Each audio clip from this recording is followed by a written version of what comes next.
It's a great pleasure to be here. And I should mention at the beginning that even though my network and number of collaborators is not quite as large as IPBES, as you'll hear later, but I want to acknowledge that this work was done in collaboration with a large network of co-authors and supporters and institutions around the world. And I think this is the main challenge I think that we face today. How do we create a better world, a well-being future? And I understand that well-being doesn't translate quite perfectly into Japanese, so maybe quality of life might be a better translation. But how do we create a world that provides security, prosperity, equity, and sustainability that allows us to continue the quality of all life, really, on the planet, and think of the system in an integrated whole system way. Why is this so important now? Well, we live in the Anthropocene, an era when human impacts on our life support system have become extremely large, as has already been mentioned. And I think that means that we live in a full world, full of humans and their artifacts, and we have to take on the challenge to build economies and societies that are based on a different goal, rather than the single-minded pursuit of GDP growth, as if that would solve all of our problems. In fact, we know that the side effects of at least our current approach to growth have created many of the problems that we're talking about. So we need to establish a different, more comprehensive goal about sustainable well-being of humans and the rest of nature, recognizing that the implications of that phrasing, that it's not humans and nature as separate things, it's humans embedded in the rest of nature. So what do we need to create that sustainable well-being future? Well, first of all, we need an adequate vision of how the world is, our scientific understanding, which is certainly progressing rapidly as we learn more about biodiversity, as we'll hear a bit later, but also Earth system science and positive psychology, what actually contributes to humans' individual and social well-being. But we also need an adequate vision of how we would like the world to be. What's our vision for the future? And can we create a truly shared vision of this positive future? To do that, we're going to need tools and analytical techniques that involve more systems thinking, more whole systems thinking, and modeling in order to understand how this complex interdependent system functions. And we're also going to need some different kinds of implementation strategies and institutions, I think, that can better handle managing our common assets, like the atmosphere, like our natural and social capital.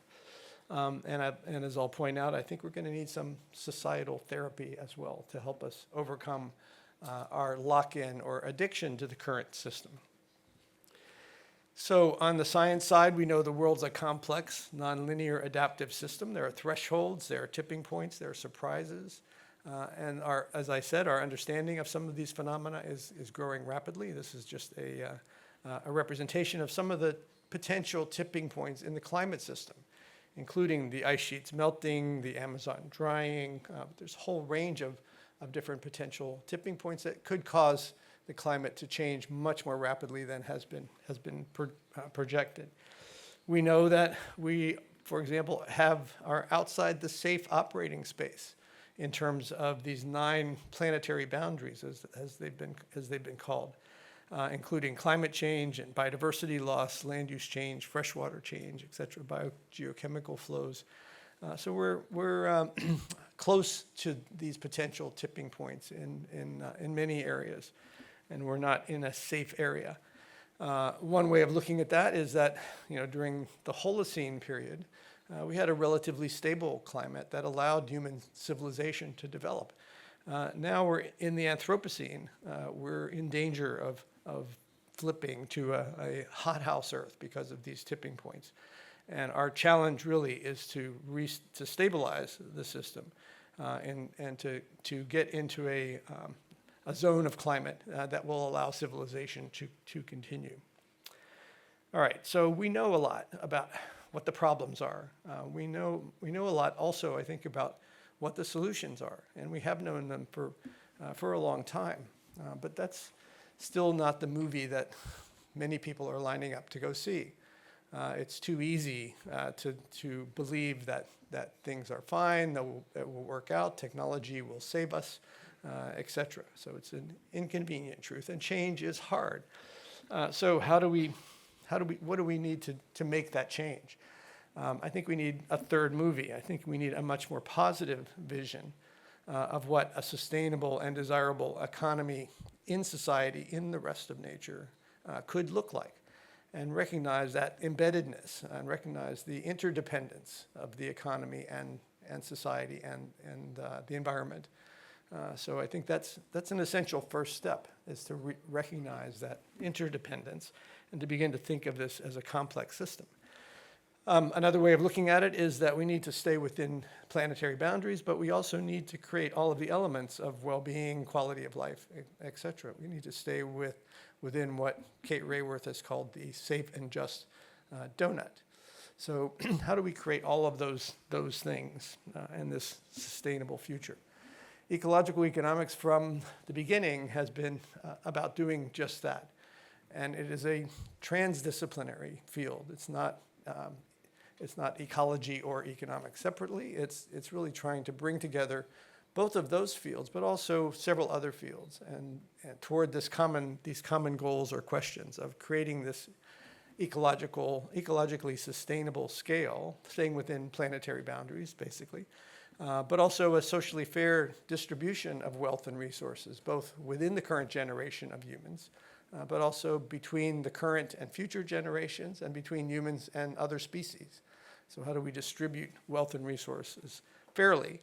And finally, an economically efficient allocation of resources. How do we allocate resources, all of the resources that contribute to sustainable well-being? And many of those are outside the market system, like our natural and social capital assets. So ecological economics, I think, was among the first of these ideas headed in that direction, but I think there are several others that are very similar and that overlap in their agenda. And we shouldn't be confused that they're competing ideas. I think these are all complementary ideas, including the well-being economy, the circular bioeconomy, the regenerative economy. The Chinese are talking about ecological civilization. The donut economy I mentioned, and Herman Daly has advocated the steady state economy. Herman Daly was a previous laureate of the Blue Planet Prize and a co-creator, I think, of this field of ecological economics with me, et cetera. So a key contributor to this sustainable well-being is this idea of ecosystem services, all of the benefits that humans derive from functioning ecosystems. This diagram is from the Millennium Ecosystem Assessment that categorized those services into these four basic groups: provisioning services like food and fresh water, regulating services like climate regulation and flood prevention and regulation, cultural services like recreation and aesthetic and spiritual contributions, and supporting services like nutrient cycling, soil formation, primary production, and all of the connections between those many things that functioning ecosystems do that contribute to various categories or constituents of human well-being. There is one thing missing from this diagram, however, and that's the connection or the interaction with the other forms of capital assets that we have on planet Earth. So it's natural capital doesn't flow directly into sustainable well-being. It requires the interaction with people to have the benefits, some built infrastructure, and our social capital, all of our interactions among people, our institutions, our governments, our networks. And so the challenge, I think, is understanding this complex interaction and balancing and how natural capital contributes to that and creates sustainable human well-being. It best will be talked about after this one, but I think that's one of the major things happening to further this agenda. in terms of understanding ecosystem services. There's also the Ecosystem Services Partnership, which is a global network of researchers and practitioners that are working on this topic. So if you want to learn more about who's doing what in this field and join this partnership, you can take a look at their website. There's been rapidly expanding scientific interest in this topic. This is just a plot of the number of articles on the topic of ecosystem services over the last several years. You can see there's now more than 6,000 articles per year published, and almost 60,000 total articles on this topic of ecosystem services. So IPBES has their hands full in terms of trying to synthesize all of this stuff, as does the Ecosystem Services Partnership. But it just goes to show that there is enormous scientific interest in this field. And I think that's what the Blue Planet Prize has acknowledged. The most highly cited of all of those papers is this one that we published back in 1997, which has already been mentioned, where we tried to estimate with a capital E and conservatively the total value of 17 different ecosystem services across 16 different biomes, and came up with a total that was significantly larger than global GDP at the time. One thing that we didn't control, we did get the cover of the magazine, which was great, but we didn't control what they put on the cover, and they said pricing the planet. We didn't really mean pricing as much as valuing, recognizing that most of these services are not traded in markets and should not be traded in markets. Really, they're public goods and common property.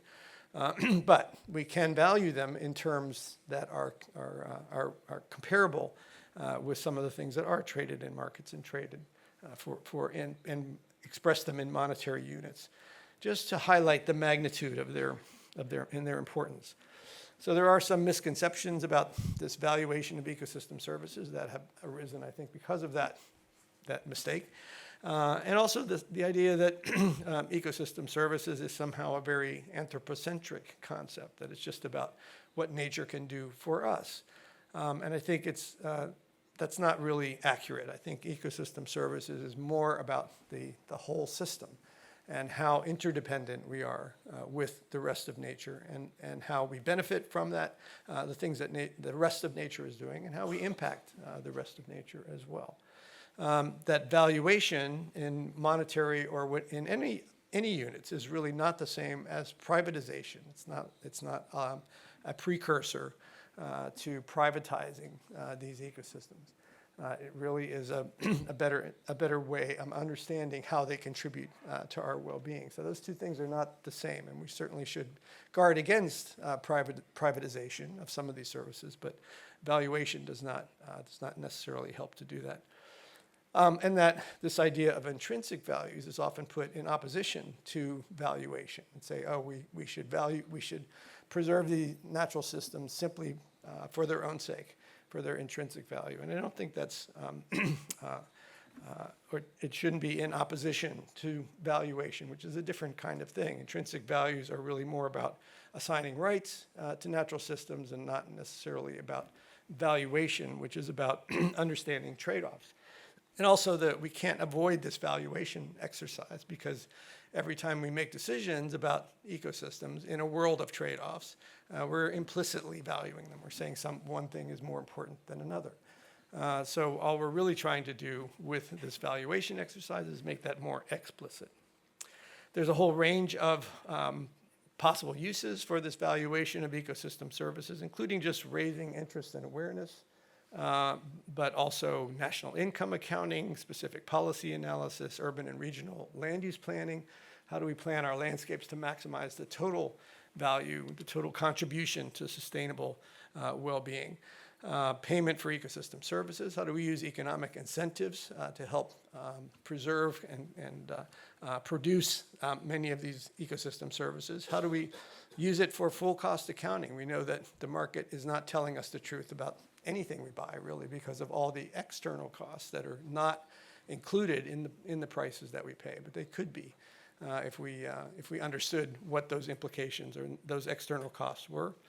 And this idea of common asset trust. How do we manage these ecosystem services more as community assets and common assets and as trusts, where they're managed for the value that they contribute to the whole community. So on the idea of national income accounting, several countries have recently begun this process of measuring and valuing their ecosystem services and folding them into to their national income accounts. China, the US, and several other countries, including Australia, have started this process. There's a new open access ecosystem services valuation database with over 10,000 individual valuation estimates collected from the literature, and this is growing substantially as many of those papers that I mentioned can be incorporated. And this is something that can be used to help with this valuation exercise. We used an earlier version of that to try to estimate the changes in the global value of ecosystem services from that 1997 estimate up until 1914, or in this case. And basically due to land use change, to desertification, to deforestation, to loss of coral reefs, we estimated that we've lost about $20 trillion a year on the value of these ecosystem services. We're currently working on an update to this estimate to see if we've been able to arrest that change, or if we're headed down the sort of conventional market forces kind of scenario, which would lead to continuing loss in ecosystems and biodiversity in the services they provide. Or can we arrest that change and at least stabilize things? Or can we implement the great transition? Can we really restore, conserve, rebuild many of the ecosystems we need to provide those services? That's the natural capital side, but there's also the equally important social capital side. How do we build a society that's more equitable, that contributes to our quality of life through the contribution of our communities, et cetera. We know that, as this graph shows, the relationship between income inequality and a whole range of health and social problems is fairly direct. The more unequal a country is, the higher this rate of health and social problems. We also know that GDP per capita contributes to our sustainable well-being, but in a very sort of diminishing returns kind of way. This is a plot of GDP per capita versus mean life satisfaction from surveys where they ask people, how satisfied are you with your life? And you can see that it goes up quickly at first, but levels off and begins to taper off quite quickly as well. Why is that? Well, we know that GDP was never designed as a measure of societal well-being. It really only measures marketed economic activity, some of which is good and some of which is really to be avoided. But even the original architects of GDP knew that and warned against using it for that purpose. But unfortunately, that's what we have been using GDP for. But it's time for that to change. And I think there's growing recognition that GDP should be replaced with more comprehensive kinds of measures. And here's a subset of just a few of them. We actually did a study recently and found that there are over 400 alternative measures to GDP that are out there in the world. This is just a subset, just to show the different categories. Some of them modify GDP in various ways. The genuine progress indicator, which I'll talk a little bit more about, does that. Some of them are sort of direct surveys of life satisfaction, like the World Values Survey and the World Happiness Report, which I'll mention a bit later. And some of them are indices built up from a whole range of different indicators that are put together, like the OECD Better Life Index is a more recent one of those, and the Human Development Index was one of the first. The Life Satisfaction Survey is the World Happiness Report, which comes out every year now, ranks countries according to their the average life satisfaction that people report in surveys. But one interesting thing they do is try to decompose that and say, well, how much of the variation across countries is due to these various factors? And they find that GDP per capita only explains about 15% of the variation across countries, whereas social support, healthy life expectancy, some social and natural and human capital components, generosity, other things explain a bit more. They haven't explained all of the variation. They left out the natural capital components, I think, from this survey. But the point is that GDP does not contribute everything. Japan doesn't rank in the top 10 in these life satisfaction surveys either. Anyway, another indicator that we've worked on is called the Genuine Progress Indicator, which starts with personal consumption, which is a major component of GDP. But then it weights that by income distribution to get at the inequality component. We know that that's extremely important. It adds a few things that are left out, like household labor and volunteer work. And then it subtracts a bunch of things that shouldn't be counted as positive. The cost of crime. If there's more crime, you have to have more police, you have to have more security devices. That adds to GDP and economic activity, but it's not a good thing. If we have more water pollution, air pollution, loss of wetlands, climate change, those are all not necessarily good things. So we need to be subtracted. When you do that, and we did one study, we tried to assemble what had been done at the global scale, you see that over time, even though GDP per capita was going up, GPI per capita tracked it for a while till about 1980 or so. But then we moved from a period of true economic growth to what Herman Daly has called uneconomic growth. The economy is still growing, but it's not really economic. It's not contributing to this net sustainable welfare or well-being. And GPI has been actually decreasing slightly over that time period. So we're really addicted to this current conception of what the goal for the system should be, when in fact we know that it's not producing the sustainable well-being that we want. So what do we have to do to change things? We have to, I think, break our addiction to this growth at all costs economic paradigm, to fossil fuels, to overconsumption in high-income countries, and to inequality. And a key step in that therapy to break that addiction is really building a shared vision of what this more sustainable and desirable future looks like, the one that focuses on well-being and the well-being of all humans and the rest of nature. So one thing we've been doing some research on recently is to look at what can we learn from what works to overcome individual addictions, and can we scale that up to the societal scale? And one therapy that seems to work quite well is something called motivational interviewing, which doesn't confront addicts with their problem directly, but rather engages them in a positive discussion of their goals, their life goals, and what kind of future they want for themselves. And once that's been established, then that can motivate the difficult changes in the short term to help achieve those goals. And this is, I think, a relatively common technique for making difficult changes in all kinds of institutions and societies and businesses. You have to have a clear goal of what you're trying to achieve before you can make those kinds of changes. The UN Sustainable Development Goals, the SDGs, I think are a major step in that direction at the societal scale. All countries in the world have signed on, to trying to achieve these goals by 2030, and they certainly do represent all of the things that need to be included in a sustainable, well-being kind of future. I'm sure you've seen some version of these before, but they have to do with preserving natural capital, with dealing with climate urgently, with no poverty, no hunger,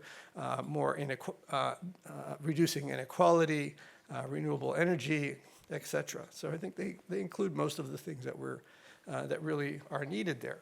Another way of looking at that, the kind of future that we want, and is to try to lay out alternative futures. What are the plausible futures that are possible? And this is one version of that the Great Transition Initiative have come up with. Can we have a future that continues to focus on GDP and individualism, the sort of business as usual future? Can we have a more policy reform future that's more community oriented?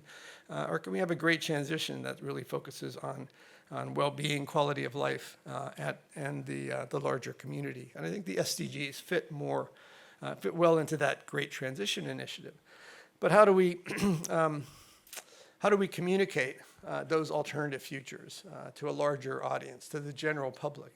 And I think to do that, we're going to need more help from the arts community, from the humanities, and to be able to describe what would life be like in these alternative futures, and why it would be a better world, or at least a different world, and allow people to make those choices and have that discussion. We did in Australia a public opinion survey across these 4 scenarios for the country, changing the terminology a bit, but talking about community well-being rather than the great transition and free enterprise, et cetera. But we found that with a representative sample of over 2,000 Australians, the vast majority preferred this community well-being scenario. That's the kind of world that the kind of country that they would really want, one that was more equitable, more sustainable, et cetera. But we also asked them where they thought the country was headed, and they said it was headed more towards the continuing the free enterprise future. Another set of scenario surveys that have been done recently looked at across several different countries and broke it down into just these 2 scenarios of the business as usual or the sustainable scenario, and found that all countries, really, in all countries, the sustainable scenario was much more highly desired than the business as usual scenario. So how do we get that message across, and how do we use that to build a shared vision of what that sustainable society could look like, and build it enough of a critical mass and a movement of movements to get us there? I'm going to skip these 2 in the interest of time, and maybe come back to them in the question and answer period, about what kinds of institutions that we might want to build to get to this sustainable future that might be based on Elinor Ostrom's idea of how to govern sustainable systems, and how we might apply that at the whole system level. We proposed an Earth atmospheric trust, really, as one way to get there. But I'll focus more on why we need, I think, a movement or a movement of movements, and how we can build that movement to help us overcome this addiction to growth. I've been involved in helping to set up something called the Wellbeing Economy Alliance, which is a group of not only institutions and individuals, but a few countries as well, that have begun to take on this role of well-being as their primary focus rather than GDP growth.